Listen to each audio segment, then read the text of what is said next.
All right, we are now recording. We'll go from current slide, and hopefully the projector will come up pretty soon. Don't know of any major announcements right now, but 1 week from today, I hope all of you have it marked on your calendar. What is it? Election Day. And all of you are voting, aren't you? I hope you're all 18, right? If you're not, you're excused. Otherwise, I hope you're voting.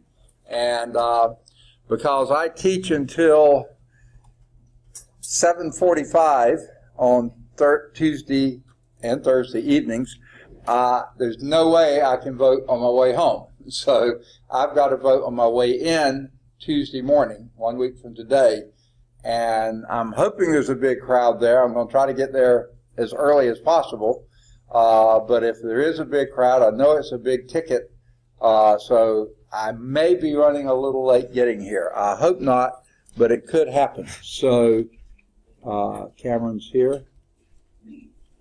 So please, folks, I hope you have already made your plans of when you're going to vote, how you're going to vote, that type of thing.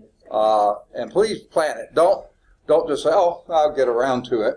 The odds are you may forget it. Okay, so please vote. Everybody. It's one of the most fundamental things we do in a democracy is vote. Okay? Get off that soapbox. Any questions before we get started today? All right. We're in Chapter 2, which is polynomial and rational functions, still in the polynomial part. 2.3, polynomial and synthetic division. And we have done the division part, and now we're going to look at some of the ramifications of those divisions. And two of these are the remainder and the factor theorems. Okay? Here's the remainder theorem. Now this almost seems surprising to me. The remainder obtained in the synthetic division process has an important interpretation, okay? And here it is. If a polynomial, f of x, big old long polynomial, all those coefficients, you know, that kind of stuff, divided by, and remember for synthetic division, it has to be x minus k, okay? The coefficient of x has to be 1, the exponent of x has to be 1, so x plus or minus some number. Then the remainder, believe it or not, when you do the synthetic division, you get that little remainder at the end. That's exactly the value of f evaluated at k. Okay? Can't think of any reason it should be that, but indeed it is. The remainder theorem tells you that synthetic division can be used to evaluate a polynomial function. Well, most of the time polynomial functions are not that hard to evaluate, unless it might be about this long and having big powers and you're putting in some pretty good sized numbers. That could be a pain in the neck to evaluate. Raising 7 to the 4th power, you know, and adding and subtracting, that could be a real pain, okay? Synthetic division, remember, you're not raising anything to any power. You're just dividing, multiplying, adding, multiplying, adding, multiplying, adding. That's all you're doing. And it's really easy to come up with that remainder. Okay? So sometimes it may actually be easier to use synthetic division to evaluate a polynomial than going through all the work of raising some fairly good-sized number to some pretty high power.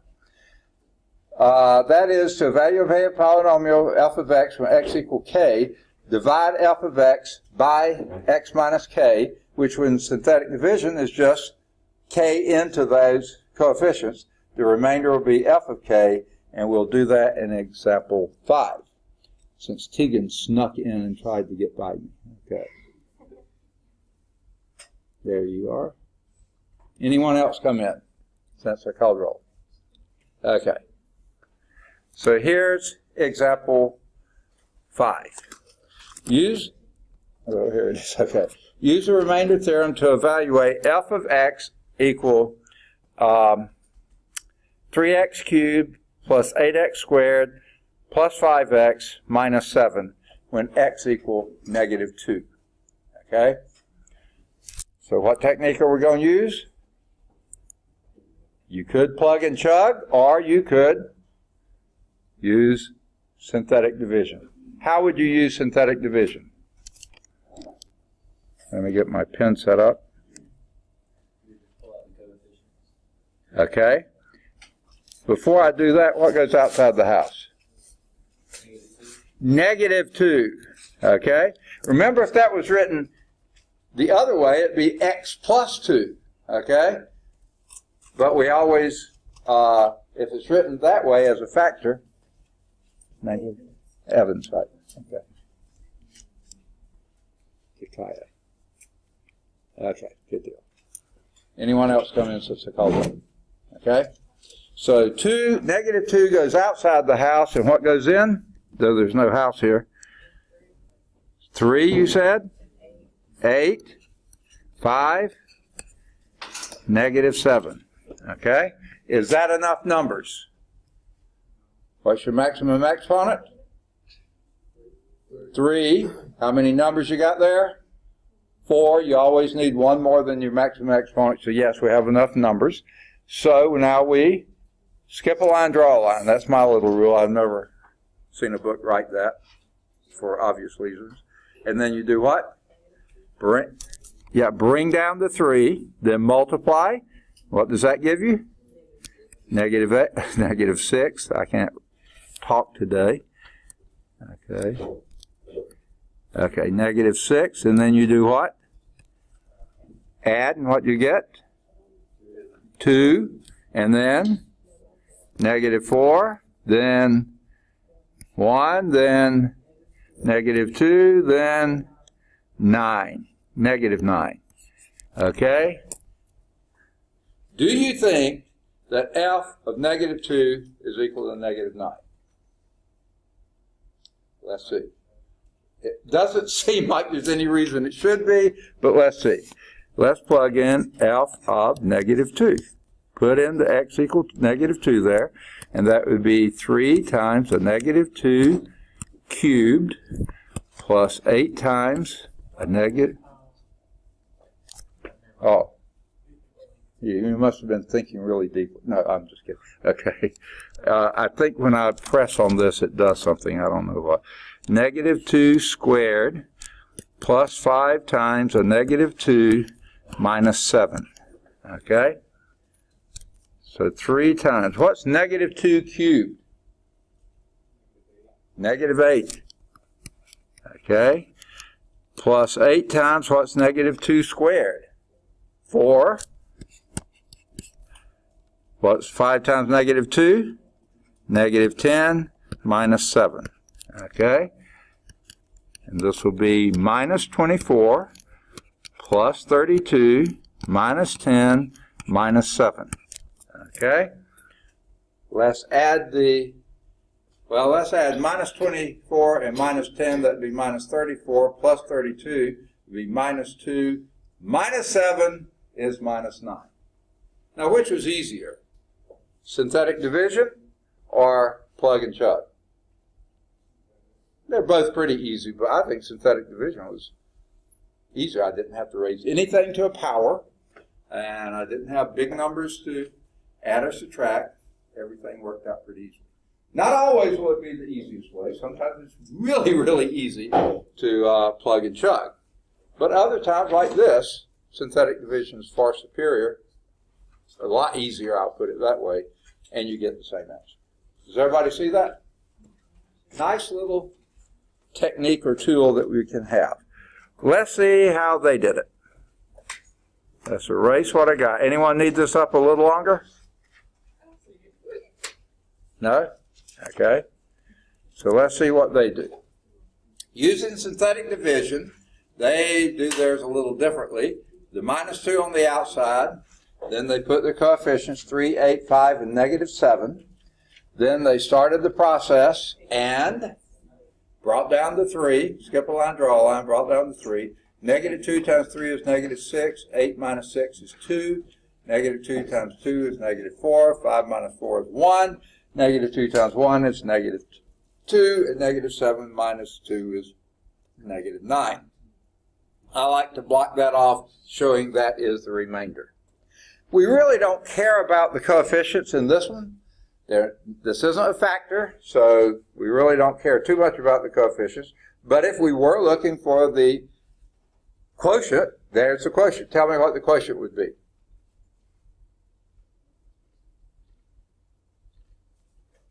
Anybody?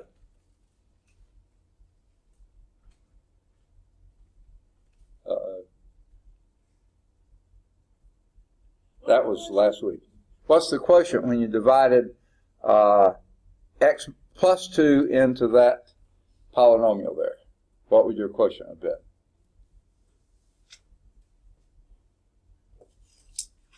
Someone help me out here.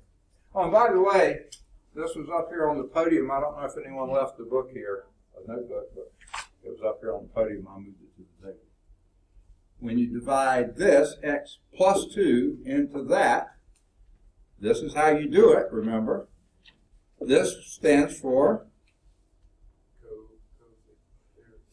that's the quotient's first leading coefficient. And what would be the power for x? 2, 1 less than this. So the quotient would have been 3x squared plus 2x, and then remainder of negative 9, we just said that, or you could have written it minus 9 over x plus 2. Either way.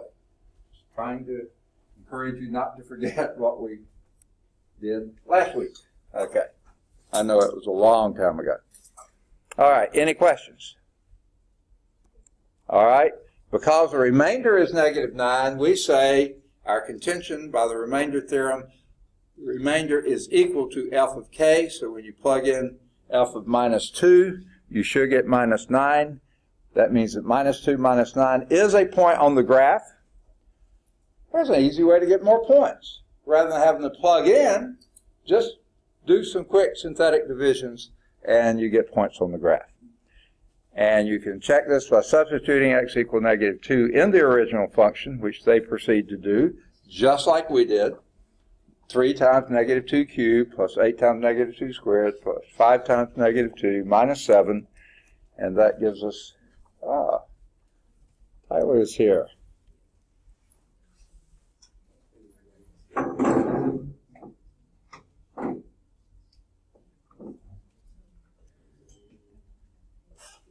Okay. All right. That would be 3 times negative 8 plus 8 times 4 minus 10 minus 7, and that is 24 minus 30. Minus 24 plus 32 minus 10 minus 7, which is negative 9. To me, it takes more effort, more time, more energy to do that than synthetic division. Any questions? All right. Now, another important theorem is the factor theorem.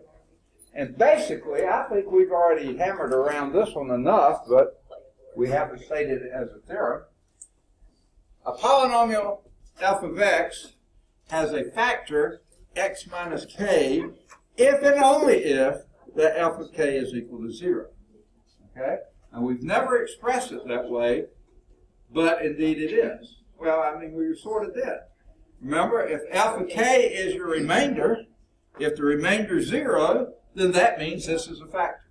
So we have hit at it, but maybe not stated it quite this way. So using the factor theorem, you can test whether a polynomial has x minus k as a factor by evaluating the polynomial at x equal k. Now you can either plug it in or again do synthetic division.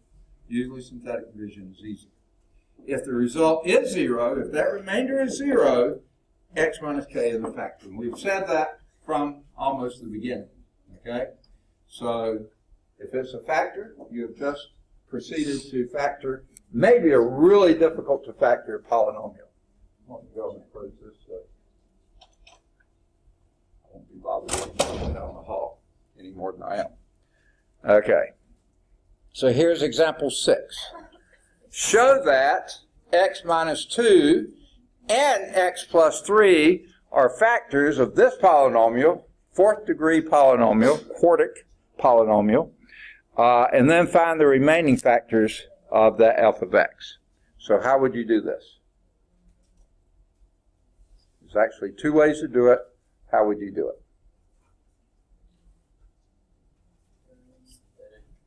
I would go with the easy way. And how would you do your synthetic division? On the outside, you can just do plus 2. All right, and here's Reggie. Oh, and let's see. I did an announcement earlier, but I forgot this one.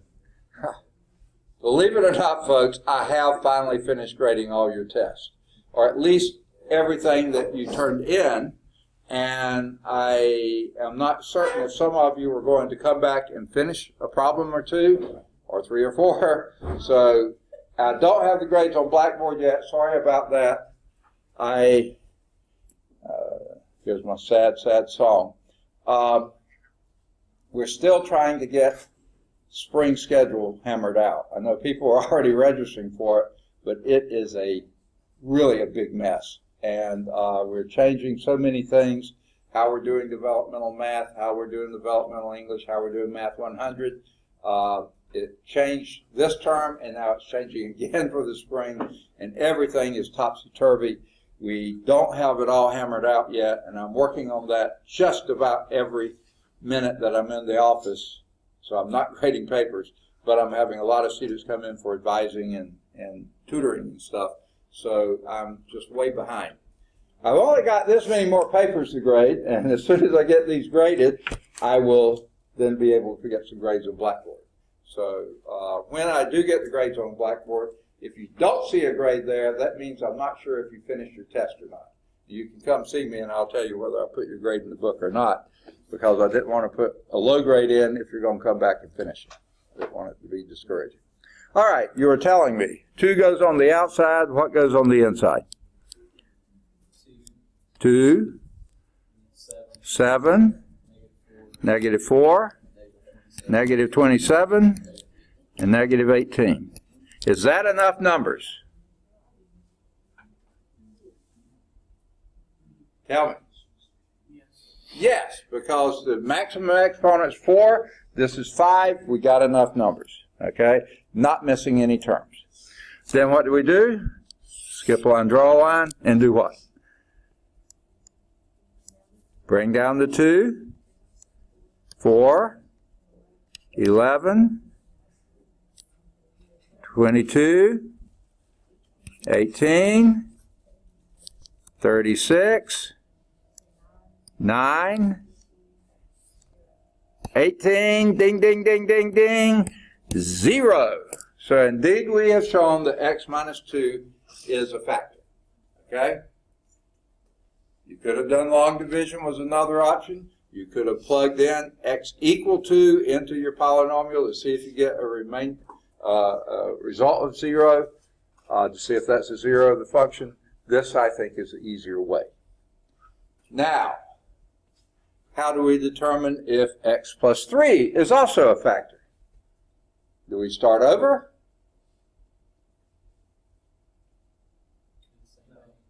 No, we don't have to start over. We can take this quotient, because that's a factor also, and just do your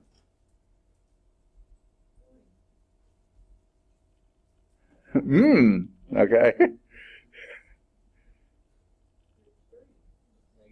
Negative 3 into that. Okay? Skip a line, draw a line. Now you got a smaller job to do. Okay? And let's see what will happen. First, bring down the 2. A little louder. Negative 6.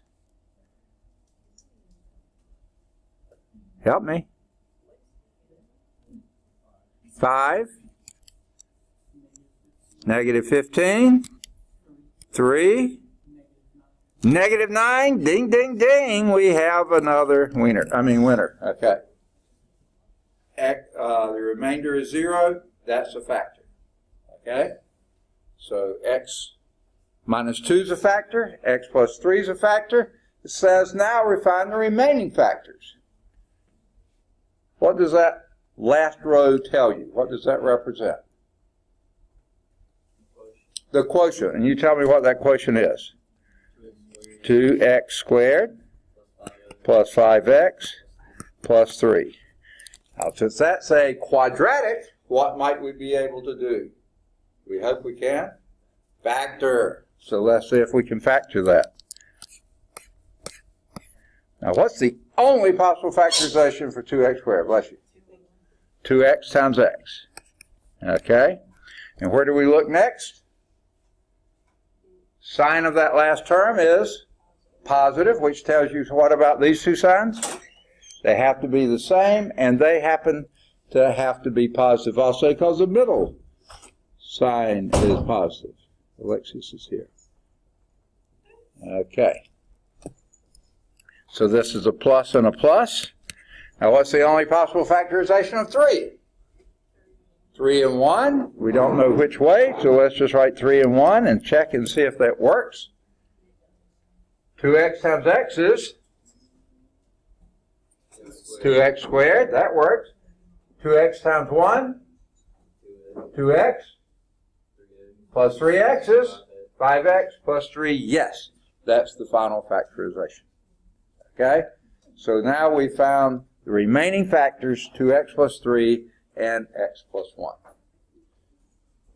If they had started with 2x plus 3 and told us that was a factor, could you have used that to in the factor theorem? Or the remainder theorem? If they had given us, rather than x minus 2 or x plus 3, if they had given us this as the, and said that's a factor, or show that that's a factor, why not? Because there's a 2 in front of that. The coefficient is not 1. Yes, exactly. You cannot use this one with synthetic division. You could that one and these two, but you couldn't use that. So whenever you have a coefficient other than 1, there's going to be at least one factor you couldn't use synthetic division on. Try to find those that you can, and if you can, we'll go from there. Now, later we'll see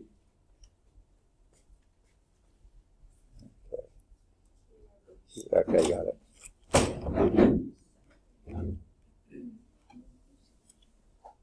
No, there you are. All right.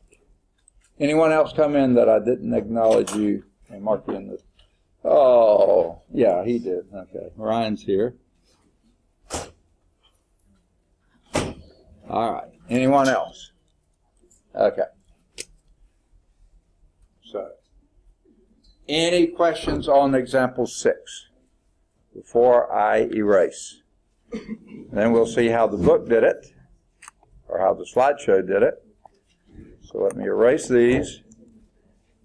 And using synthetic division, here we go, just like we did before. 2 on the outside. When you write it as a factor, x minus 2, it's always the opposite sign. When you write it as an equal, it is that number, okay? So this is x minus 2, that would be a 2 on the outside. 2, 7, negative 4, negative 27, negative 18 on the inside. Bring down the 2, skip a line, draw a line, bring down the 2. 2 times 2 is 4, 7 and 4 is 11, 2 times 11 is 22, negative 4 plus 22 is 18, 2 times 18 is 36, minus 27 plus 36 is positive 9, and 2 times 9 is 18. Your remainder is 0, so you know x minus 2 is a factor. X equal to is a solution, and x minus 2 is a factor. Okay? Now, rather than starting over, use that quotient as your new factor, okay, and try x plus 3 into that. So don't reinvent the wheel. Use that. X plus 3, you'd have to put a minus 3 on the outside, bring down the 2. Negative 3 times 2 is negative 6, plus 11 is 5, times negative 3 is negative 15, plus 18 is 3, times negative 3 is negative 9, and 9 and 9, negative 9 and 9 is 0. So therefore, x plus 3 is also a factor because x minus 3 is a 0. a solution. Using your quotient there, once you get three numbers down there, that's a quadratic. And you can either, what's your options for quadratics? Yes, either quadratic formula or factor. Exactly. And this one factored nicely. Okay? Oh, let's see how it factored nicely, because resulting is a quadratic expression. Let's try factoring, and sure enough, they got it. 2x plus 3 times x plus 1. So your total complete factorization of f of x is in the x minus 2 they told us about and we verified, x plus 3 they told us about, we verified, 2x plus 3 we found, and x plus 1 we found. That's the complete factorization of that fourth degree polynomial. Before now, had no way to factor fourth degree polynomial, period. Okay, except greatest common factors, this didn't have any. All right, you got more tools in the belt now, so you can accomplish more stuff. All right, that is and by the way, each of these examples is followed by a checkpoint. The checkpoints are located at larsonprecalculus.com. Absolutely free website. You can go to it, no codes required, and you can check out how to. If you can't figure out how to do the checkpoints, you can follow that. So let's do our vocabulary. Two forms of division algorithm are shown below. Okay? Identify and label each term or function. So let me find something to write on. Okay. Here's what they have. F of x is equal to d of x times q of x plus r of x. Okay, that's one form. Or, get out of there. Got to find it again. There it is. Or, f of x divided by d of x is equal to q of x plus r of x over d of x. Okay? Those are two ways of expressing the division algorithm. You tell me the names for these various things. What's your f of x name? Dividend. Okay, I like to get those from the bank. Okay? What's the d of x? Divisor. Q of x. Quotient, and r of x, remainder. In both situations, that's what those stand for. All right. Number 2. These are fill in the blanks. In the division algorithm, the rational expression r of x over d of x, right here, okay, is blank because the degree of r of x has to be less than or greater than d of x. Help me, folks. Degree of r of x has to be less than or greater than or equal to the degree of d of x. Say again? Less than. It's got to be less than. That makes r of x over d of x, what do we call it? Proper. Exactly. We tip our little finger when we drink our tea. Okay. Number 3, in the division algorithm, the rational expression f of x over d of x is blank because the degree of f of x is greater than, equal to, or less than d of x. Greater than. So therefore we call it improper. Gross. What? No, okay, just improper. Okay. Number 4. A shortcut for long division of polynomials is blank blank, in which the divisor must be of the form x minus k. Synthetic division. Number 5.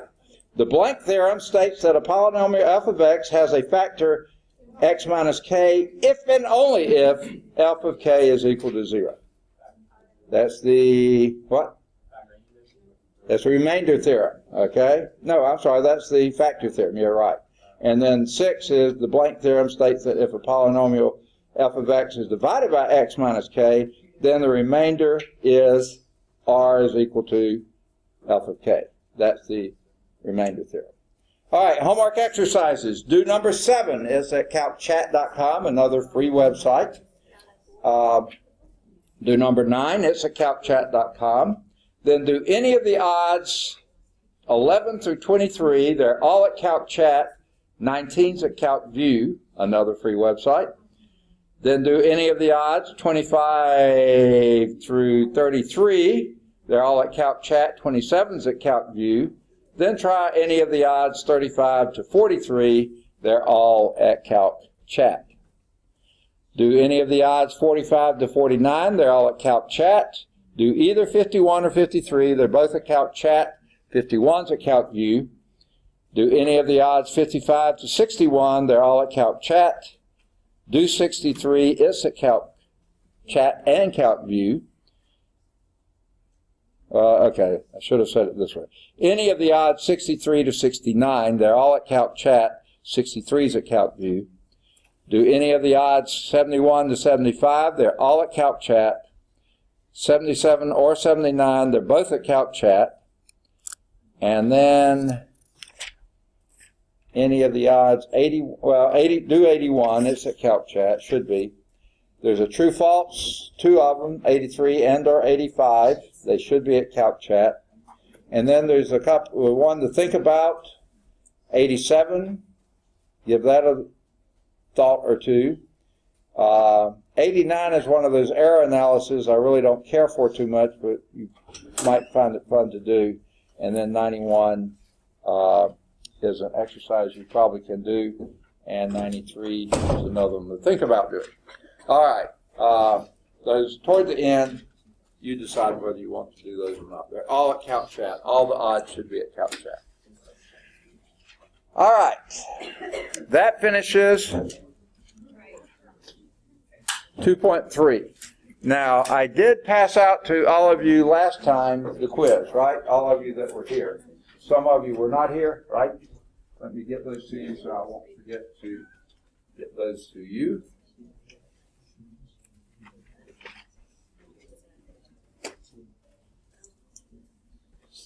All right, and at the same time, I'll be asking if you need graph paper.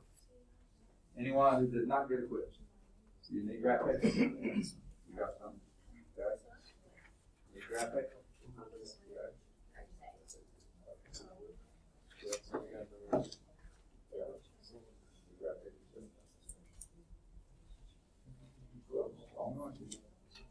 Okay.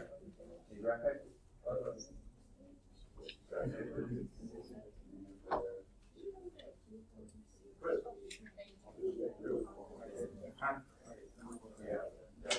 Need graph paper? You said you had yours already. Let me get more graph paper. I ran out.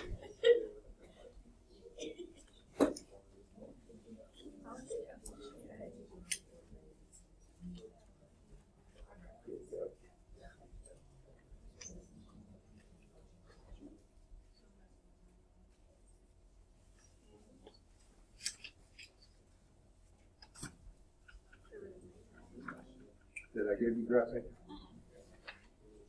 You need graph paper? Yeah.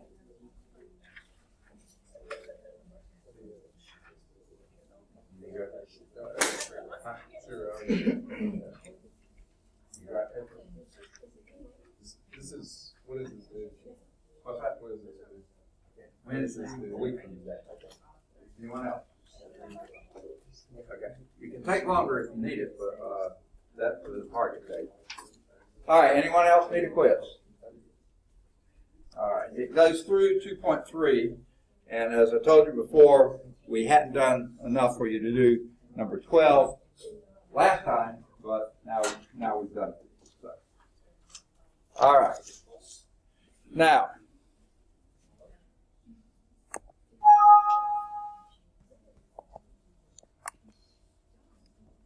that was 2.3. We're on the last half of the chapter, 2.4. And if you were to go and check your syllabus and read the course description, you will see nothing is mentioned there about complex numbers. But 2.4 is complex numbers. Okay? Now, this doesn't say it's not important. Excuse me. It doesn't mean it's not something you'll use at some point in the future, but it's something we don't actually have to have for this course. You will need it at some point probably in your mathematical lives, perhaps, or maybe not.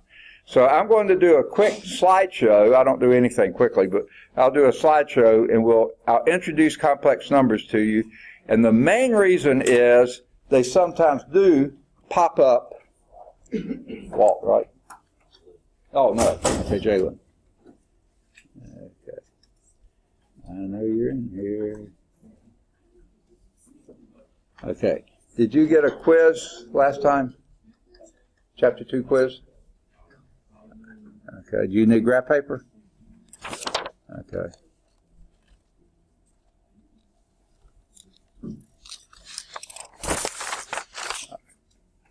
All right.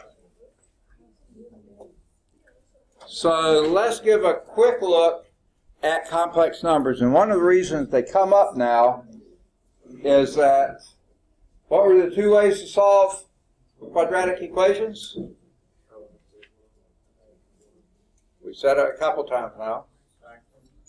Is that factoring or quadratic formula?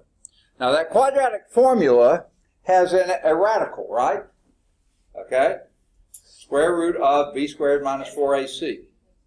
Now if that minus 4ac turns out being negative, b squared is always positive, and that 4ac is larger than b squared, guess what you have under that radical? A negative number. And can you take a square root of a negative number? Not in the real number system. That's why we have complex numbers. Okay?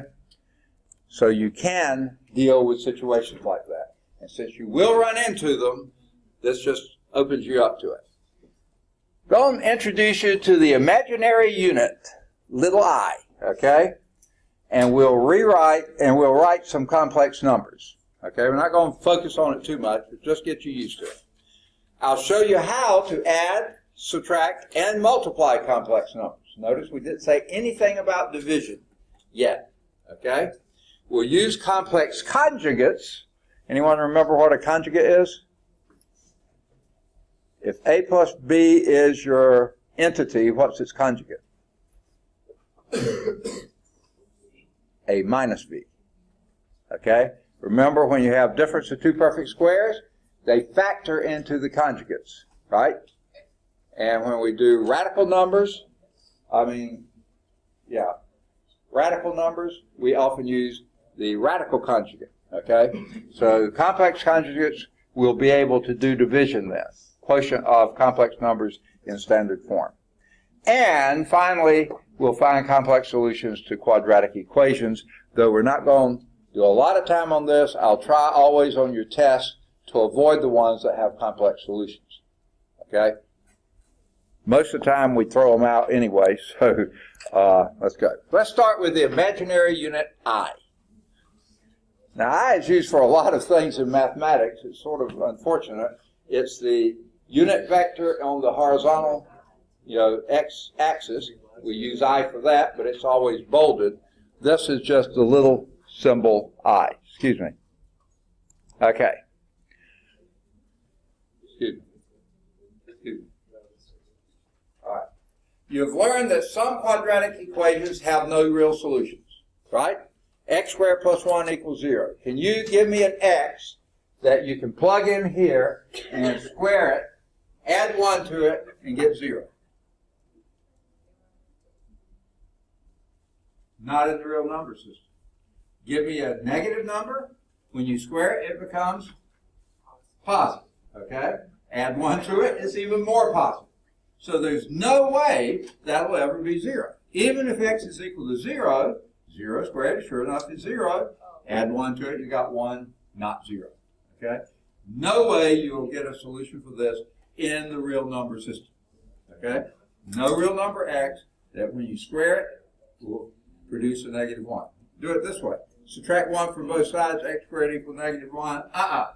Not in the real number system. You can't have that.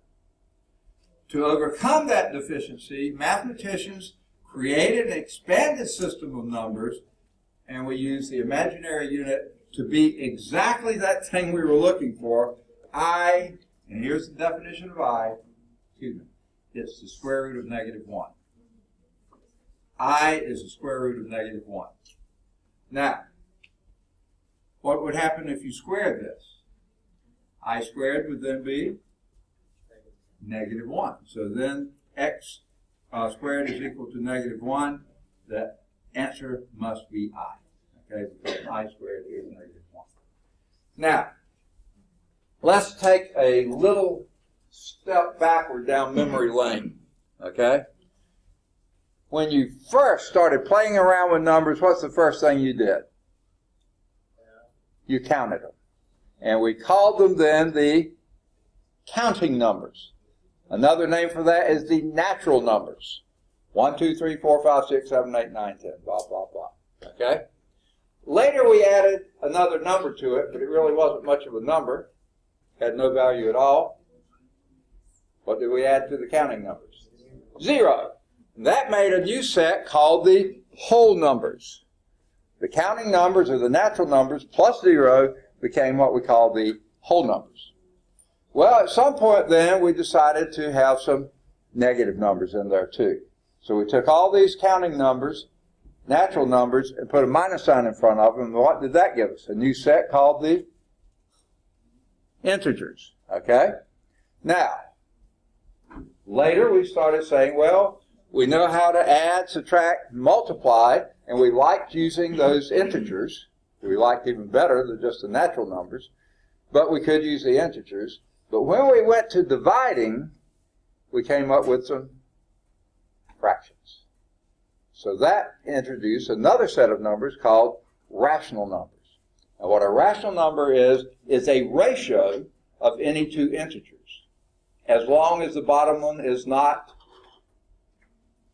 0. You can never divide by 0. So the irrational numbers are all the numbers formed by taking the ratio or dividing one integer by another integer, as long as the second one is not 0. Okay? So that gave us the rational numbers. But lo and behold, when we started doing things like roots, okay, we could multiply numbers and get to powers, and they were fine. But when we started taking roots, they weren't fine. Okay? Because a rational number can be expressed, like I said, as a ratio of two integers. It can also be expressed as a decimal number, and that decimal number will always do one of two things. Terminates, like 0.5, 0.375, it ends at some point, or it repeats itself. 0.764242424242, it starts a repeating pattern and repeats it forever. Those are all rational numbers. But when we get to square roots, cube roots, fourth roots, sixth roots, eighth roots, tenth roots, they typically don't repeat themselves. A few do. A few terminate, okay? But most of them do not. Someone, if you got a calculator, plug in square root of 2 and read the answer to me. Looks like it might start repeating. Square root of 2, 1.414, right?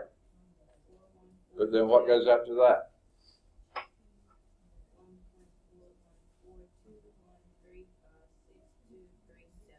No pattern emerging whatsoever, and it never will. A lot of your square roots, cube roots, other roots, irrational numbers.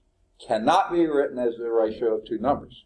Okay? Will not produce a decimal that repeats or terminates. There are a couple of other numbers that are irrational, several in fact, but two of our favorites are Miss American, Apple, pi. Okay, pi is an irrational number. If you put that in your calculator, 3.14159 blah, blah, blah, blah, blah, blah, blah, never repeats a pattern. Irrational number. Another one that you'll hit in later courses is E. 2.71 blah, blah, blah, blah, blah, blah, blah. It keeps repeating keeps going without ever repeating a pattern. It's basically the natural base of our number system, believe it or not. Not base 10, but E, okay? When you get into a calculus type thing. Well, those are your irrational numbers. So when we combine the rational numbers with the irrational numbers, that gives us the real number system. And that's what we've been talking about here, but you still can't take the square root of a negative number in the real number system. That's why we introduce the imaginary unit. Okay? By adding the real numbers to real multiples of this imaginary unit, okay, we get the set of complex numbers. Okay? And guess what? 7 is a complex number. It's a real number, but all numbers are complex. Not all real numbers are complex, but not all complex numbers are real. Complex is the biggest set. Okay? And every complex number can be written in standard form of A plus BI. Okay? Here's for instance, standard form of a complex number, -5 plus the square root of -9. Now wait a minute. I thought we couldn't take square root of negative numbers. We can. Not in the real number system, but in complex we can. Let me get my pen activated here. Yeah, here it is. Okay. That would be -5 plus, let's factor out a -1, and that leaves us a square root of 9, right? Well, -5, what's the square root of -1? I, so that would be plus 3i. Okay? Because square root of 9 is 3, square root of -1 is I. That is a complex number in standard form. Okay? Now, they just showed how they got that. Same way I did. Okay, that's how we write complex numbers. Now, here's the definition, and some of these terms in the definition are a little fuzzy in my mind, and I've read different books that talk about them slightly differently, but if you get the concept, that's the important thing. A and B must be real numbers. The A part and the B part, they must be real numbers.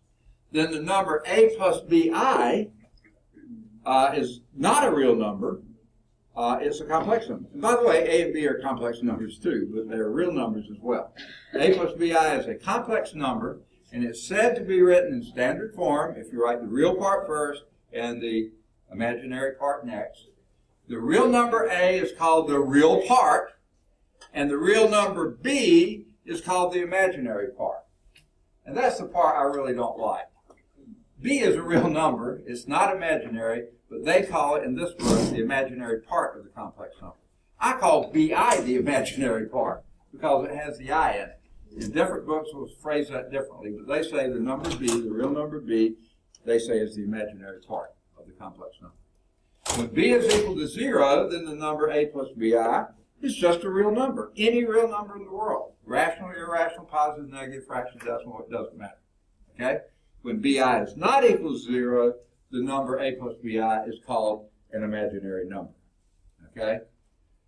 Now, a number in the form just BI, where A is equal to 0, that's called a pure imaginary number. Okay? And again, these are just technical terms. Don't sweat them too much. Okay? For this text, you need to know what they mean. But know that A is the real part, and I say BI is the imaginary part. The book says B is the imaginary part. And if A is by itself, where B is 0, that's a real number. And if A is equal to 0 and BI is by itself, it's a pure imaginary number. Okay? So those are just the little terminologies. Okay.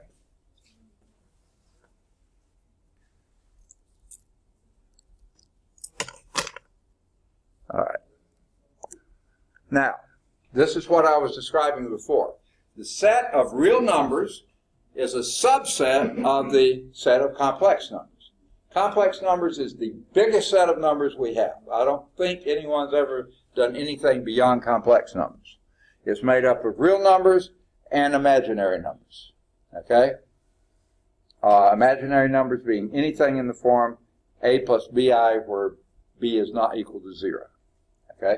This is true because every real number a can be written as a complex number using b equals 0. So all real numbers are complex numbers, and all imaginary numbers are complex numbers.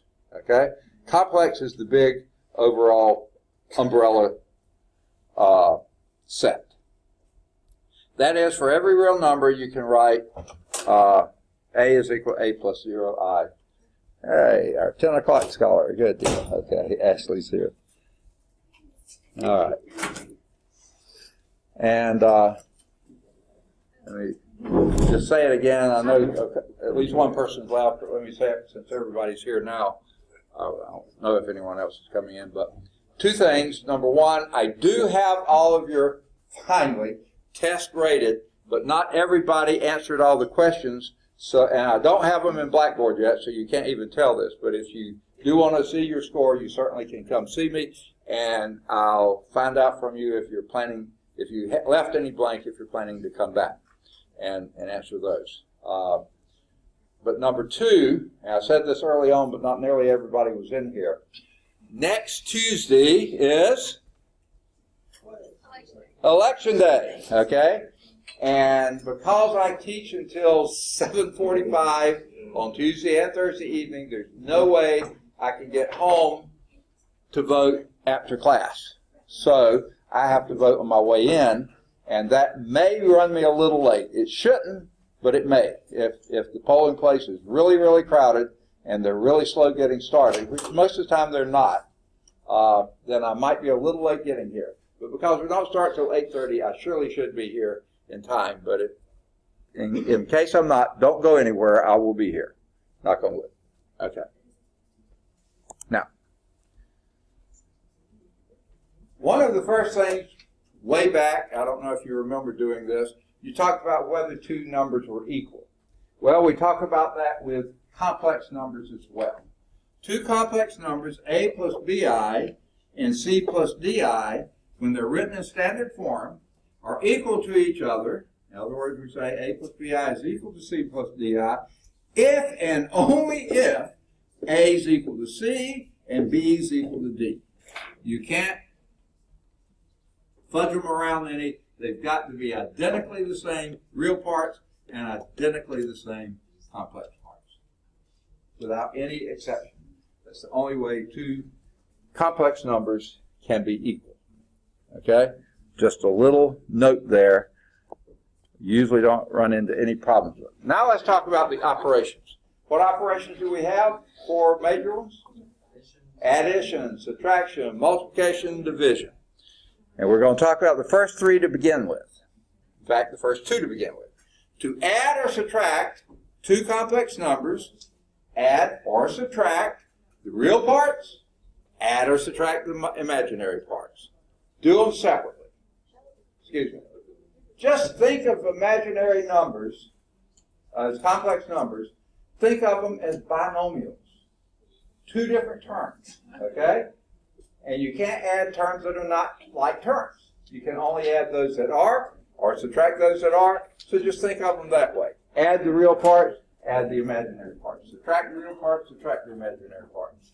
For two complex numbers, a plus bi, c plus di, written in standard form, the sum and the difference are defined as follows. Sum, a plus bi plus c plus di. Add the real parts, a plus c. That gives you the real part of your solution, your sum.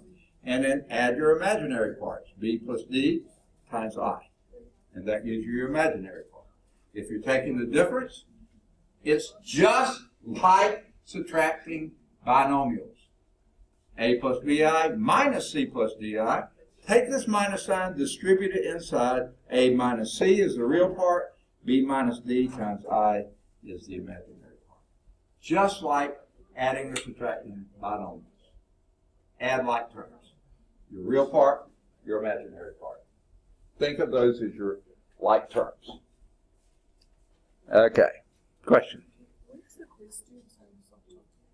Second? When is the quiz due? It's due a week from today. Okay. Okay? Did you get one last time? I thought you did, yeah. Okay. But if you need more time, you can certainly have it. But, I will need it in before the test, but don't put it off that long. Get it in so I can get it graded and you can see what you missed. If you missed anything. Not that you'd miss anything. Okay. Now, also back when we were doing adding and other things with real numbers, with fractions, with decimals, with whole numbers, whatever, we also talked about an additive identity. And the additive identity in the complex number system is exactly like it is in the real number system. It's the number 0. Okay?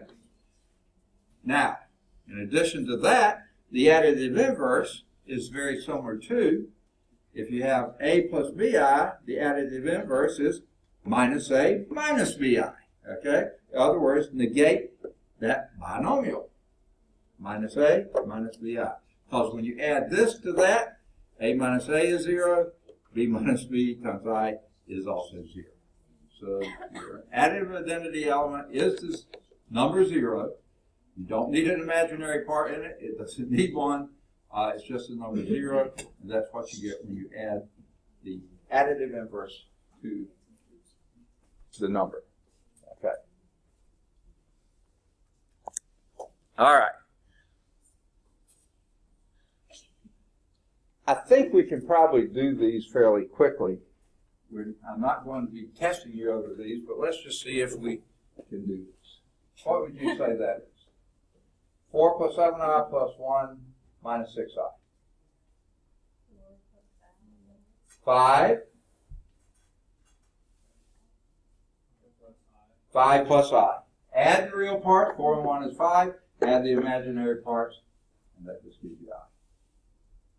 Wow, they take a long time to get there. All right, we'll get there one of these days. Oh, they do have an error here. Does anyone see it? They left the I in here and took that one out. That one shouldn't be there. It's 7 minus 6 times I. Silly them. Okay. I bet you it's right in the book. The graphics guy or gal or whoever it was just did it wrong. Let me make sure it is.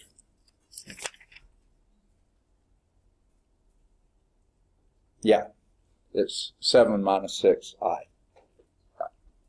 In parentheses times I. Okay? This is so awkward. Okay? Let's do this one. What would that be? Say again? 4. Just 4. Because plus 2i minus 2i adds a 0. Okay? So adding and subtracting sign numbers, complex numbers, pretty easy pickings. Okay, how about this one? This time we're subtracting. Ooh.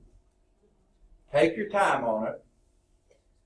What my suggestion is, deal with the real parts first. What's the first real part you see? Right there. What does that give you? Positive 2 minus 2, so the real part is 0. How about the imaginary part? 3i minus 3i, that's 0, and this gives you negative 5i, so that looks like all she wrote. Let's see. Yep, negative 5i, that's your solution. So you see, these are not very hard to do. Just treat them like binomials, okay? Real part, imaginary part, okay? Is there a D? I think there is, okay? How about this one? Let's start with the reals. 3 plus 4? 0. Okay, the reals are 0. I already got that. How about the imaginary part? Also 0. Boy, that's a lot of nothing, isn't it? Yep, 0. Okay. What's another name for 0? Our additive identity element. Okay. Not that that's all that valuable. Okay. There's example 1. Now, continuing, many of the properties of real numbers are valid for properties of complex numbers as well. The associative properties of addition and multiplication, true for reals, true for complex. It doesn't matter how you group them together, just like we did. I said, do your reals, do your imaginaries. It just is an easy way to do it. The commutative properties of addition and multiplication. It doesn't matter what order you do. You can multiply 2 plus 3i plus 7 plus 4i, or 7 plus 4i plus, it doesn't matter what order you do. And the distributive property of multiplication over addition, we kind of did that too. I said multiply this across the parentheses, okay? All those still hold, okay? Now, because of that, we know how to multiply complex numbers. What would be your guess? Classic case of curses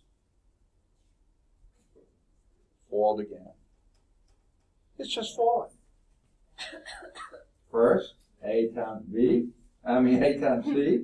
is AC, okay? And then you can do your A plus A times DI, that would be ADI, plus BCI. Add those together. Here is where the interesting thing happens. On the last term, BI times DI. What does that give you? It gives you I squared, which is negative 1. Absolutely. So that gives you a minus BD, because I squared is minus 1. So it always comes out to be a real part. AC was already real. Minus BD is real. And then the others are just what you expect. AD plus BC times I. So yeah, we can do these really easily, okay? With the key being that last term, the I squared is always minus 1. So whatever that last product is, negate it, okay? And you've got the answer, okay? So rather than trying to memorize that multiplication rule, simply use the distributive property, or what's even better, FOIL it. It's 2 binomials, right? FOIL it. And you'll, as long as you do it right, you'll wind up with the right answer. Okay? So let's do a few. And you don't have to do it their way, but you can do it their way if you want to. This is just distributing. What would that be? Negative 8 plus 12i. Perfect. There it is. Okay? The B part, this time we're actually FOILing. What do you get?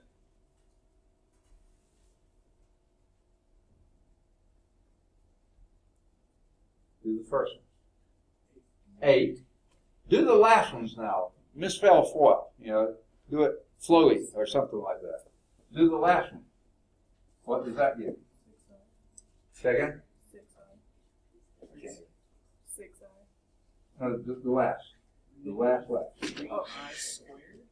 Okay, minus 3i squared, and I squared is negative 1, so that's just plus 3, right? So 8 plus 3 is 11. There's the real part, right there. Done. Now do the imaginary parts. That's your 6i minus 4i, that would give you 2i. Yeah, okay. So that would give you 11 plus 2i, right? Yeah. No, minus 2i. No, plus 2i. Yeah.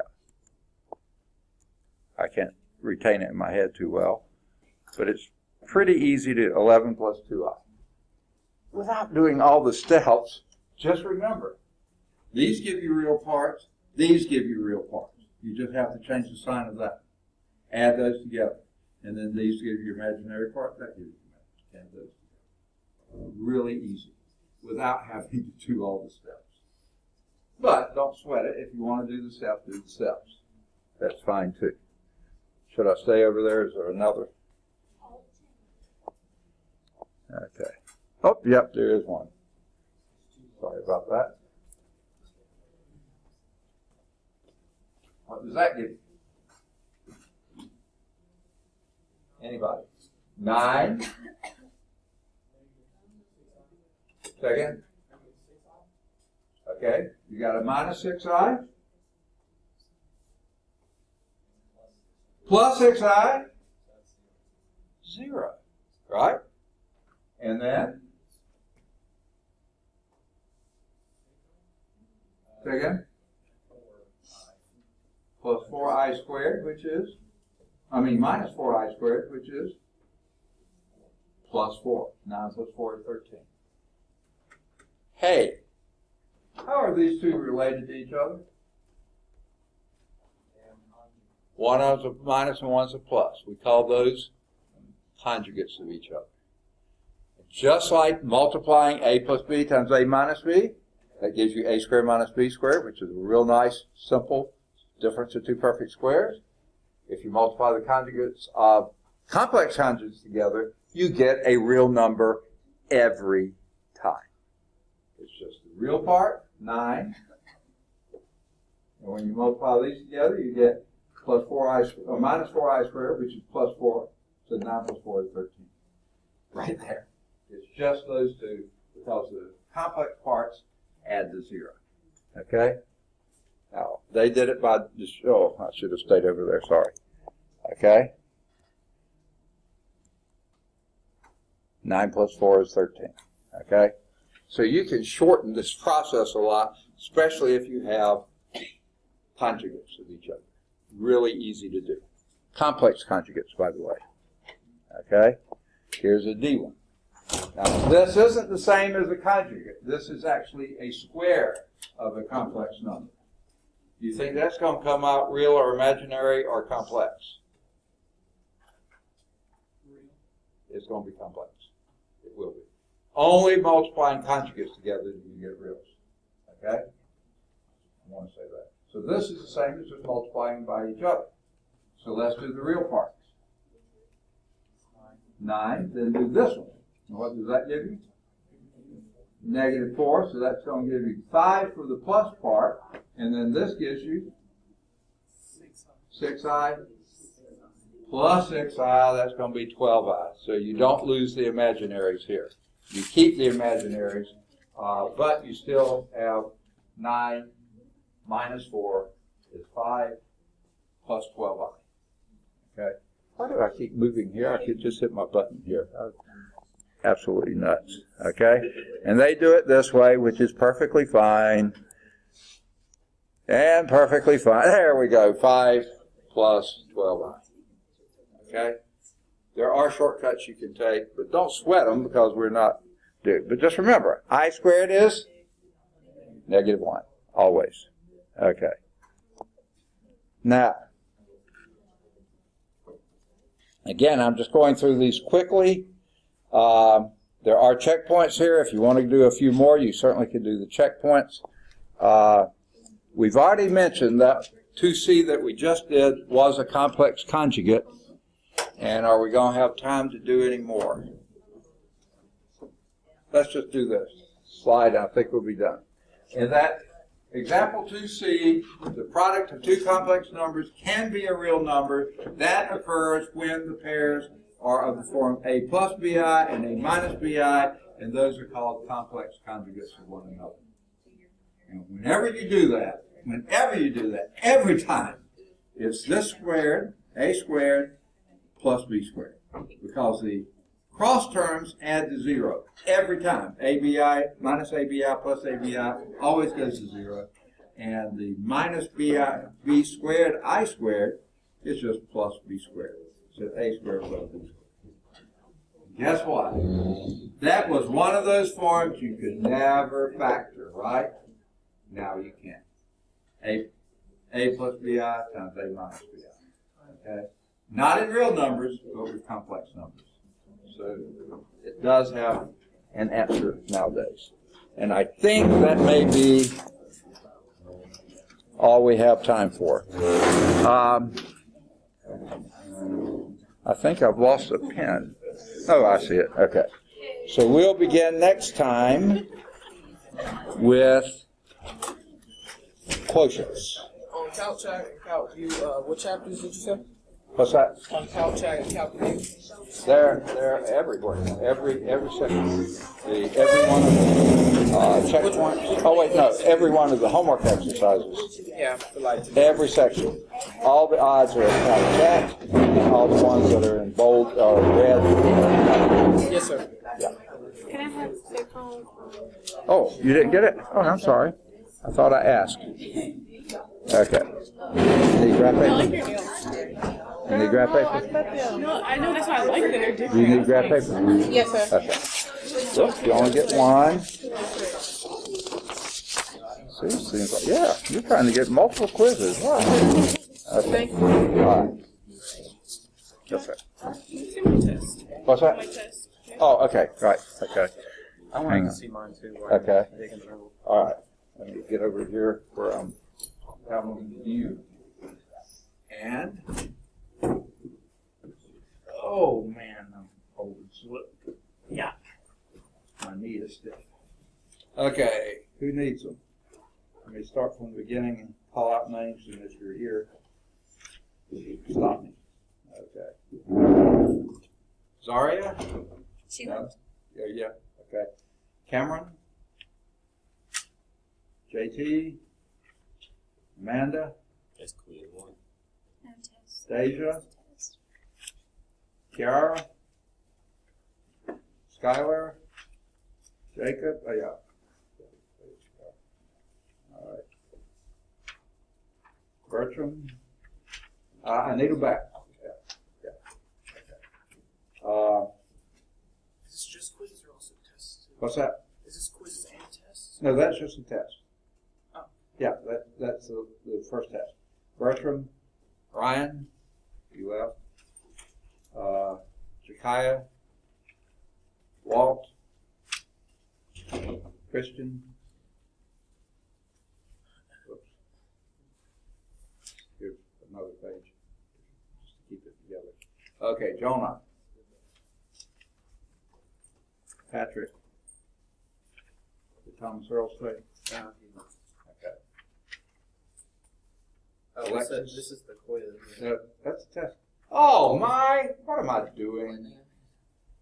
I'm so sorry. Just calm down. That explains it. I'm so I sorry. did too good for that to be the test. Sorry about that. Let's start over. Zariah, Cameron, JT, Amanda, Deja, Kiara, Skylar, Jake. You left Yeah, already. you left. Sorry. Tell them that was the quiz if you see them there. Bertram, Ryan, Jakaya, Walt, Christian, Again. Jonah, Patrick, Thomas Earl, Alexis, Bree, Tegan, Tiana, Z, Treese, Cody, Michaela, Ron, Alexius, here at the end, sorry, Maya, Reggie, Ashley. I need them back because not everybody's finished. And if you also let me know, okay, was that your quiz or you said, oh, okay, have you taken the test? Okay, when do you want to take it? Now? Okay. When do you want to take it? I've got office hours today and Thursday from 11:15 to 3:15. Okay. And I've got office hours on Wednesday 2 to 4. That's not too bad. And on Friday, I'm on the Birmingham campus from 8 to 12. And Mondays, 2 to 6. So I have my essay, but it's Okay. not stapled, so I'm just Okay, going to I'll fold keep the it. corner Okay, down. that'll be fine. Can I do it next week? When? Next week. Yeah, sure. Monday or what day? Next. Okay. Yeah, next week. Oh, I have a question. Is this a 1 or a 0?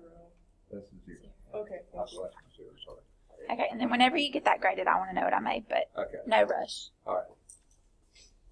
Next Wednesday. Is it a study guide too? That's your homework. And you can do a formula and equation sheet, which is the best study guide going. So that way you develop it and it's yours, not mine, given to you, you know, so that I highly recommend you do. Fill out the equation sheet. Yeah, formula and equation sheet, right. And what else? And that's from what chapters? It's chapter 1, Chapter 1-4 to 1-9. 1419. Yeah. I get the first quiz. Oh, okay. And Yeah. I was going to tell you, I apologize. I'm probably the worst student you've ever had in both your classes right now. I've got so much going on. I'm taking 22 hours because I got to graduate this Yeah. semester, and I'm working. So I either have work or that night class 7 nights a week. Sometimes Do you I'm do babysitting. Yes, sir. And if I could, if you could give me the stuff that I'm missing for the other class, Okay, it's not with me right now. can I get that from you tomorrow night?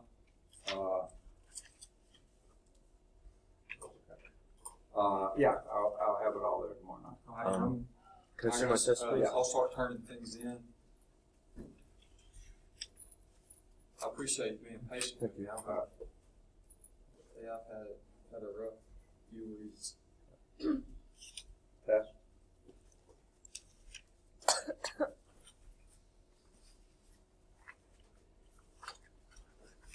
It's so cold in here. I know. And you got the second quiz too, didn't you? Yes, sir. I got that today. You have the quizzes too? Huh? You have the quizzes too? Yeah, the first quiz? Yes. Okay. Yeah, thank you.